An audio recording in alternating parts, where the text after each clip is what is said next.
இப்பதான் சத்யா வந்தேன் பிரகாஷ் டீ வாங்கி கொடுத்தான், குடிச்சிட்டு உட்காந்துருக்கிறேன். குடிச்சாச்சு. சரி உனக்கு வாண்டி சொல்லவா? சரி சரி சரி. உற்சாகமா இருக்க, சந்தோஷமா இருக்கல.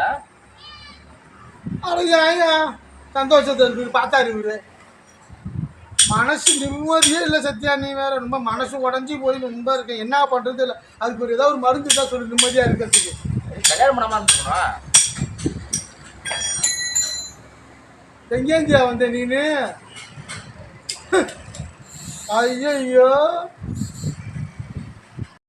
அதெல்லாம் நீ சொல்றது வாசகம் தான் சத்யா. கல்யாணம் பண்ணாம இருந்தா நிம்மதியா தான் இருந்திருக்கலாம். நான் பண்றது கல்யாணம் பண்ணியாச்சு. கல்யாணம் பண்ணாம எப்படி வாழ முடியும் சொல்லு? இந்த மனித உலகத்துல கல்யாணம் பண்ணாதான் முடியும். அப்பதான் 4 பேர் மதிக்கிறானோ சத்யா. என்ன முடியுமா? என்ன சொல்றது? கரெக்ட் தானே? கரெக்ட் தான். யாரு அழகா வச்சிருக்கிற